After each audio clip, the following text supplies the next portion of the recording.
Hey guys, welcome back. So this week you have 3 lessons. We are starting in on chapter 9, so we did not have a chapter 8 test. We are starting in on chapter 9 today, so we'll go ahead and get started. Remember to listen for the keywords as we go through these. You get a nice easy 10 points for that by submitting them. All right, so the first thing we're looking at on 9.1 is measures of central tendency. So with this first part, so all of these on the first page kind of go together. So we're going to do the first one, and then I'm going to give you a little refresher for the others just to make sure you remember how to do them. My guess is you guys will have no issues with these. So Sam's test scores for the term were 60, 89, 83, 99, 95, and 60. Suppose Sam's teacher decided to base the term grade on the mean. What grade would Sam receive? So measures of central tendency are our mean, median, and mode. So these are things that we learned all the way back in elementary school. So mean is where you add all the numbers together and divide by how many there are. Median is where you put them in numerical order and then find the middle.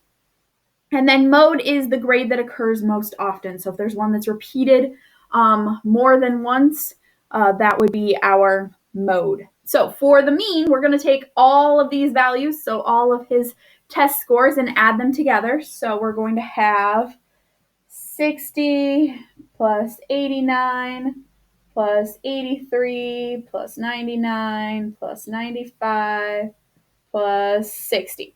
So we're going to add all these together. So we've got 1, 2, 3, 4, 5, 6. So all 6 of these we're going to add together. When we add them up, we end up with 486. Now, the second part of finding the mean is once we add all the data points up, then we have to divide by how many there are. So there are 6 of them. So then we're going to divide by 6. And when we divide 486 by 6, we end up with 81. So his score for his grade would be an 81 based on the mean of all of his tests. So for part B, do you think this is a fair grade? Explain your reasoning. Goodness. So do we think an 81 is a fair grade based on the grades he's received? Yes. Yes. The mean takes all the grades into account. So that's kind of the key thing with the mean. It takes all grades into account. So a reminder, mode is where we take and look for the one that occurs most often. So if we look for one that appears more than one time in there, that's our mode. Our median is when we put these in numerical order. So we'd start with 60 and then 60 and then 83, 89, 95, 99, and then we'd find the middle. Now, if 2 numbers share the middle, you just add them together and divide by 2 to find the exact middle. That's our median. And then mean we do together. So that's what this first page is all about. So you're taking, and in question 2, you're looking at using the median. In question 3, you're looking at using the mode.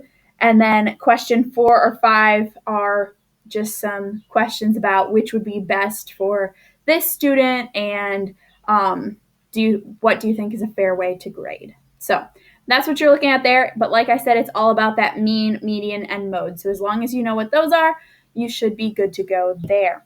Okay, the next section that we're looking at is dealing with examining data distributions in a box and whisker plot. So we're going to do that on the page. So I'm going to pull that up on here. So we've got our, like I said, box and whisker plot. So for number 6, we want to make a box and whisker plot for the following test scores. So we have all these test scores here, and they are in numerical order, which is nice for us. And then we've got this wonderful number line here. So the first thing we want to do for a box and whisker plot is we need to find the median, and we also need to find the lowest number and the highest number. So our lowest number is obviously our 60. So we're going to make a mark at 60. Our highest is 100, so we're going to make a mark at 100. I know mine went a little past, but approximately. Here, let me zoom this in. That might make it a little easier. Okay, so now we need to take and find the middle of all of this data. So we're going to start by marking off here and here, and we just work our way in until we get to the middle. So lots of values here. Whoops. So we keep going. We got to find that exact middle based on the data that we have. That's supposed to be on 92. Here we go. Almost there. Okay, so we have two numbers that make up our middle. So remember what I said before, when we have two numbers that make up the middle, we have to add them together and then divide by 2. So if we add these together and divide by 2, we're going to find that our median, so median is 86.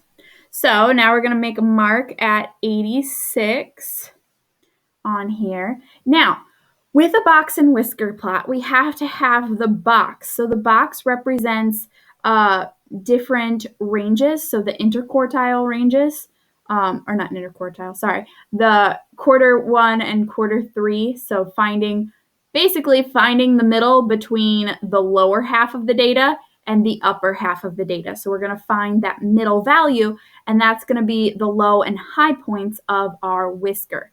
Okay, so I'm going to erase all our markings that we put on these so we can find the middle of these values. Okay.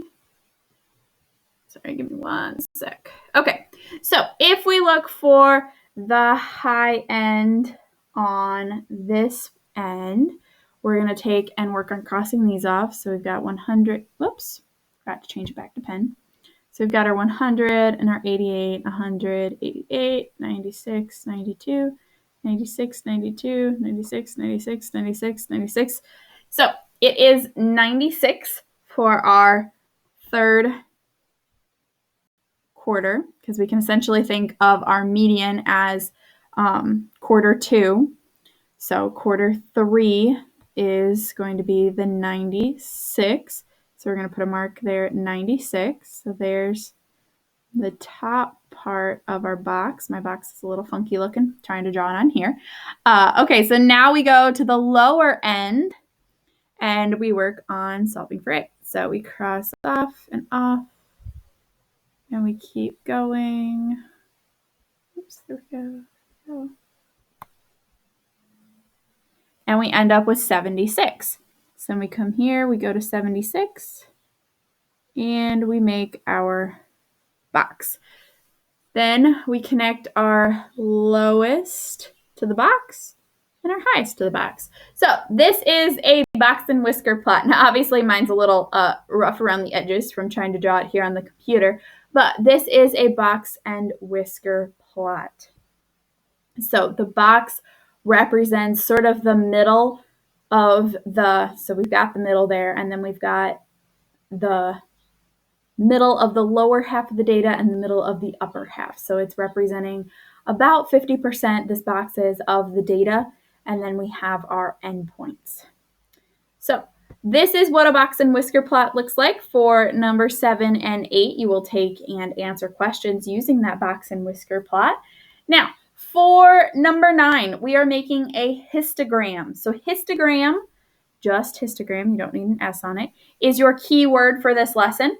So histogram is the keyword, and with the histogram, we're going to take and use the data from the set section, so what we just saw up above, so all those numbers there, and we're going to take and answer the following questions. So first off, we're going to make a frequency table with intervals, and we're using an interval of 5.